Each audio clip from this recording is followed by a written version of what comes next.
We're joined on the line now by Avi Nash, the actor known as Siddiq in AMC's The Walking Dead, who was also featured in Silicon Valley, Barry, and Learning to Drive. Firstly, Avi, how are things with you over in America? Oh, I'm very well, man. I'm just playing a lot of football and filming. How are you? Good, thank you. Yeah, we're still enjoying the Walking Dead in the UK. Looking forward to Series 9. Yeah, aren't we all? I think we'll start today discussing a bit about you and also the show The Walking Dead, which of course is such a massive project, and we need to get into the character of Siddiq. But firstly, on you, and we mentioned this slightly before, but of course, you know, we're a UK radio station and you're not a stranger to the UK. You went to LAMDA. How did you find that? Well, I think I had just finished learning to drive at that time, and that was sort of the first film I ever did, and it went to Toronto Film Festival, and I was kind of surrounded by some really brilliant actors, and I was just trying to figure out, you know, how do I become a brilliant actor, because frankly, you know, I was just kind of winging it all the time. And, you know, I talked to Sir Ben Kingsley and Patricia Clarkson and Srita Chowdhury, and one thing they all kind of had in common was that they had all done some serious actor training, and so I kind of what at that time was sort of the zenith of, you know, my very tiny career, decided, you know what, like, it's time to leave Los Angeles and, you know, spend some real time dressing all in black and just doing theater and drama every day, because that's not what I'd studied in undergrad. And so, you know, I did a bit of research, and I'd always kind of thought about going to the UK to do drama, because I think, unlike the States, which I think has a very strong tradition of filmmaking, I think the United Kingdom and Europe in general still has a very strong living tradition of going to the theater. And so that's kind of how I narrowed down my choices, and then, you know, did some auditions and was lucky enough to get accepted to LAMDA, and then I was there. And it all worked out really great, because, you know, my dad's family, a lot of them are from the UK and live there, and so I got to basically stay with my aunties and, you know, go to drama school. You mentioned then about the theatre. Of course, you've been in a lot of on-screen things, namely Barry, Breaking Tradition, and Walking Dead. Is there an element of you that kind of, have you been doing much theatre? Do you miss the theatre when you're on the screen? Do you know what? That is very much the dream of mine, is to be a working actor who has to be pulled away from the theatre to go do a film. It's not something I've really had a chance to do. The most theater I've done has been while I was at drama school. I did a few very, very amateur plays, I think, back in Los Angeles, but theater is something that I always kind of keep my eye out on. And it's something I hope maybe when Walking Dead wraps this year in November, maybe it's something I can kind of put some more effort into, maybe here in the States, since with, you know, some political things happening in the UK at the moment, it's very difficult for me to come work in theatre there unless I get a visa. You touched on your undergrad back then, and I understand that you went to obviously Stanford University and studied mathematical and computer science, obviously something completely different to acting or music or anything like that. And is it true as well you used to own a restaurant? Well, I think this is what happens with the internet. I think they morph over time. No, I haven't owned a restaurant. I would like to own a restaurant one day. I've worked in many restaurants. I think maybe that tale has grown out of the fact that at one time in my life, I lived in Buenos Aires, and when I lived in Buenos Aires, it was very popular at that time, and it may still be. It's been a while since I've been there, but it may still be popular for chefs to run what they call closed-door restaurants. Puerta Cerrada restaurants, which is basically they invite you into their house, and, you know, it's 10, 12 people maximum, and they cook for you. And so I was, amongst many things, living in a hostel at the time, and I began my own Puerta Cerrada in the hostel with a good mate of mine. And so every week we would sort of cook for 20 to 30 people and run a little restaurant that way. But I think it's slightly different than, I think, running and owning a full, proper restaurant. Okay, and then going back to your undergrad, then obviously something completely different from acting. When you were doing that in California, was there any sense of you at that point that wanted to be an actor? Had you considered it? Had you acted before that point, or was that after your undergrad? Yeah, I think it very much was an organic process while I was in undergrad. I think after my first year in undergrad, I left and I dropped out and I moved to Bombay, where my mum is originally from, and I went to a drama school there. That's sort of a 4-month, 6-month program, something like that. And so in doing that, I kind of discovered and sort of solidified for myself that acting was what I really wanted to do with my life. It was something that I cared a lot about, something that I seemed to be decently okay at, and something that, I was willing to put in the work to get better at. So from that point on, so I guess that's like 2009, I knew I wanted to be an actor, but, I was fortunate enough to go to Stanford, and I sort of, felt like, well, maybe I should get another degree while I'm here, and I wanted to study architecture, and I sort of was under the impression that my parents wanted me to get a more general degree, and I kind of just tried to make everyone happy. And so I got this very difficult general degree of mathematical and computational sciences, and studied architecture, sort of all the while harboring the intent to, get that diploma and then immediately just sort of begin acting. And so the beautiful thing about Stanford actually was that as a quarter system, we had 3 quarters a year. Don't ask me why it's called a quarter system, but we had 3 quarters a year, and I basically every year, with at least 1 quarter or 2 quarters, was taking a film class or performing in a play or doing a dance performance or something that was kind of just keeping that alive for me. Yeah. So you obviously had this dream to be an actor. You have been in quite a few things since 2013, but when you got the call to be in something like The Walking Dead, firstly, I mean, how was that to find out? Did you get a telephone call? Did you find out straight away? How did it work? Mate, to be honest, I mean, I didn't even realize it was happening until it kind of already happened. So that's when I was living in London still, and I was actually on holiday with my best mate who grew up in Italy, and a couple of our other really close friends. And so we were all at his childhood house in Italy, kind of just living out a stereotype. We're making pizza and eating pasta and just having a great time. And I had this self-tape notice that I was supposed to do, but I was just kind of like flagging off on it. And I was like, I'll do it tomorrow, And I eventually did it and then submitted it via WhatsApp, because we didn't really even have Wi-Fi where we were. And then kind of within 48 hours, I received like a couple missed calls from America, and supposedly they'd sent me an email, but because I didn't have, Wi-Fi, I couldn't see my email. And eventually we got on the phone and they were like, hey, you need to fly to Atlanta on Saturday so that you can film on Monday. And I was like, okay. That's crazy. And that's basically what happened. I left Italy, a couple days short on the holiday, went to Atlanta, shot 801, so the first episode of season 8, and then, was like the next day back on a plane to London and just kind of saw everyone again, and they were like, how was it? And I sort of said, oh yeah, it was fine, great, did that. And actually at that time, my character, I didn't have a character name. I was known as Filthy Man. So they kind of all just like, they really just kind of gave me a hard time. They were like, really? You left holiday to go play a guy called Filthy Man for 1 day? Wow. You actors, you'll just do anything.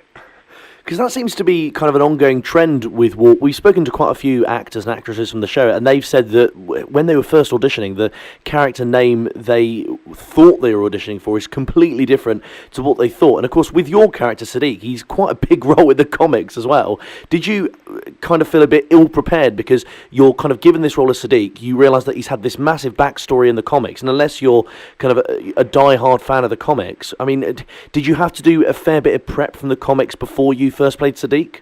Well, do you know what?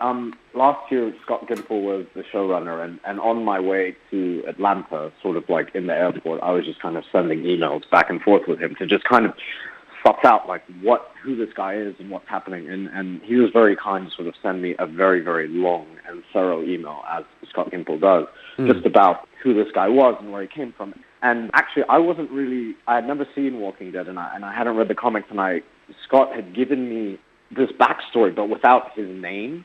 And so I wasn't aware that it was actually Siddiq from the comics when I shot the first episode that I shot. But then sort of going forward after that, yeah, of course, you know, as an actor, all research and anything you can do to sort of stimulate your imagination is very helpful. So I read up on Siddiq from the comics and looked at lots of images and then kind of combined that with my own thoughts and then the stuff Scott had given me and then the stuff that was happening in the show, because obviously what happens in season 8, I don't know what's played in the UK so far, but season 8 and Siddiq follows a very different narrative than Siddiq in the comics. Because he's in Waterside, isn't he, I think, in the comics? Yeah, and in the show, that is, he has no clue about any of these other communities. He's very much on his own. So it becomes sort of a marriage of different ideas and then, hopefully creating just as memorable and loved and full of a character as fans of the comics sort of know him as. Now, there's quite a few kind of characters in The Walking Dead that last for a couple of episodes or, don't last for a particularly long period of time. When did you realise that Siddiq was kind of such a big character in the comics and also in the TV series? Oh, man. That's kind of that's like the bad juju question, right? As soon as I say, I realized he's going to be there forever, I'll get a call tomorrow and find out that. Oh, let's hope not. Yeah, basically, when I got the job, I was told it was going to be for 3 episodes, and that was my understanding. And when I shot that 3rd episode, which was the mid-season finale, that was my 3rd episode. Well, it's just kind of my face, and we've realized what's happened to Carl. I realized at that point, at least, I'm not dead yet, so I'll be back for a few more. But I didn't sort of, I don't think you ever really know at the show what the full scope of your character is going to be. And so we all sort of do live and breathe it very much the way the characters do in the apocalypse. It's kind of day to day. You're just trying to manage your situation and your set of circumstance as it is right now, and then see what happens with that. Now, the next set of questions, just if you're listening to this, spoiler alert, because I think a few of the things we'll talk about will ruin the show if you haven't seen Season 8. But I just want to get your take, Avi, on firstly, the scene with Negan, where, of course, Rick slits his throat, and then you're given the task of, obviously, making sure he survives. Everyone kind of hates this character, and then you read in the script that, I know, obviously, it happens in the comics, but you never know with the show whether it's going to follow the comic narrative. And when you read this, that, of course, your character was going to be the one to save the kind of big baddie who everyone hates. What was your initial reaction to reading that? You know what? That's a really interesting question. I think I reacted very much in the way I think Siddiq reacted in that moment, which was he doesn't know who Negan is. And Siddiq's been thrust into this war alongside people that he's begun to care about, and people, like Rick, who have started to take him on as one of their own. And so he's definitely allied with them. But he fundamentally hasn't lived through the terrors and horrors of Negan. And so I think in that moment, it very much became about the sanctity of human life and less about saving the big baddie. It became about, we live in a world wherein, walkers are about, and we have much bigger problems to deal with than trying to kill one another. And so I think very much Siddiq respects Rick to the 10th degree, and Rick asked him to do something which was about mercy and was about being sort of, I think, turning over a new page, going from sort of a violent war-like existence into being sort of some semblance of civilization and humanity again. And I think Siddiq very much was trying to bring that idea forward to Rick throughout the season, and in that moment, responded as he would, immediately and went and tried to save the life. Now that said, of course, I do really remember from that scene, quite viscerally, actually, as soon as I ran forward, Maggie screaming sort of, bloody murder behind me. And I think Siddiq is also aware of the fact that this action of mercy brings with it some real consequence for others. It's definitely, for him, it might just be mercy, but for others, there's a great sense of loss in saving Negan. Now, of course, another character that Siddiq works very closely with is that of Carl Chandler Riggs. He, of course, if you obviously, again, spoiler if you haven't seen the show, he, of course, dies. What was it like filming with him? Because obviously he's the kind of character you spend most of Season 8 alongside. What was he like as an actor to work with, and how kind of shocked were you when you read the script and realised that he was going to die? Oh, I mean, Chandler, first of all, is a brilliant actor. I mean, he's just now sort of entering, I think he's just turned 18, 19, but he clearly has so much more experience than I think I had at 18, 19, not just of acting, but of life. And so he's brilliant to work with. Neither of us knew, I think, really what was happening when we shot 806. It wasn't until sort of halfway through shooting 806, or maybe right after, that we realized that was the episode wherein Carl is going to get bit and that this is going to happen.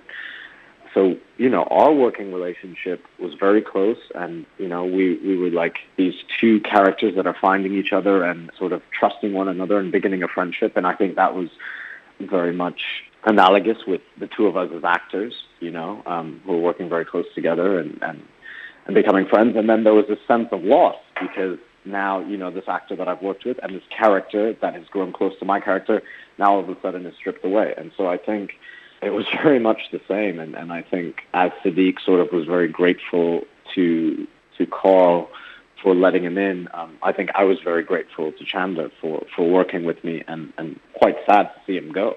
Because up until that point, that was the person that I knew best on the set, and all of a sudden he was gone. Last couple of things, Avi, before we let you go. Firstly, we've mentioned it kind of subtly so far, but of course there's a lot of secrets you need to keep when you're an actor in The Walking Dead. Obviously, you find out the script well in advance. Out of interest, as an actor, how difficult is that, knowing these big things are going to happen and having to wait weeks and I imagine sometimes months before other people kind of get up to speed? Do you find it difficult? And, are you always conscious in interviews like this and when you're talking to your friends about what you do and don't say? Yeah, I mean, you definitely have to sort of tiptoe on things. I think someone said, like, the secret is humanity's best invention, or something like that, probably far more eloquently than that. But it is kind of that feeling as well. Like, it's quite fun to have a secret, right? And to know something that no one else doesn't know. So it's kind of a bit of both. Like, you're scared to say stuff, but then at the same time, it's quite fun. I know and you don't. And, you just go with it. It's part of the job, I guess. Fair enough. On Season 9 as well, we noticed that, of course, whilst your character in Season 8 was an important character, now in Season 9, officially it's been upgraded to main cast. Are you excited for Siddiq in this next series? And I appreciate you obviously can't say anything about what's happened in Season 9 so far, but based on the kind of early shooting, how excited are you for fans to kind of see the work of this?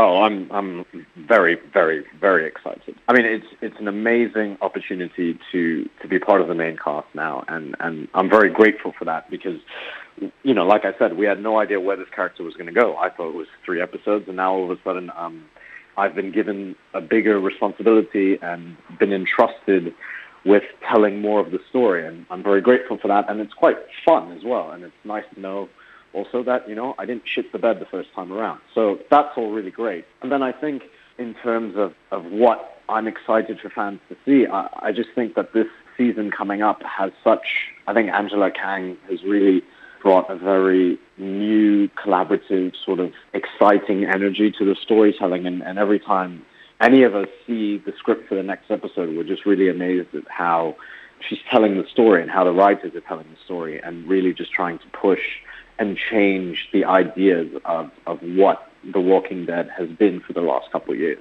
And obviously a lot of that comes from the fact that the war is over and there's a new story to tell. But I think people will find it to be, I guess exciting it's kind of a boring word, exciting, but I think it is really exciting. I get very, I get an email that says, 9:05 released, and I immediately drop everything I'm doing and go read the script. So that's how I feel about it. Oh, fair enough. And Avi, of course, you've been shooting an independent film this year where you play the character of Henry. Do you want to tell us a little bit about that project? Sure, mate. Yeah. Right before I found out I was coming back to Walking Dead, I was lucky enough to go to Oklahoma and shoot this indie film called Hosea. Henry is a somewhat successful architect who returns back to his hometown of Oklahoma and falls back in love with his childhood love. And the film, as rosy as all of that sounds, sort of examines their marriage and relationship and I think kind of asks the question of whether or not love is enough to make a marriage and make a couple and make a partnership really successful and happy. So that was a very beautiful and very difficult film to make, and hopefully, we see it out on the festival circuit this year and see how people react to it and go from there. And lastly, where can people follow you on social media? Oh man, I'm so bad at social media. You got Twitter, of course. And the Instagram and the Facebook and, what I think that's all the things. My name on it, I think, is just I am Avi Nash, maybe. Frankly, I don't really know. That's my handle. Google my name and then with the word Instagram, and that's all you have to do. Brilliant. Avi Nash, thank you very much for joining us. Cheers, mate. Have a good one. Hi, my name's Avi Nash. I play Siddiq on The Walking Dead, and you're listening to Raw.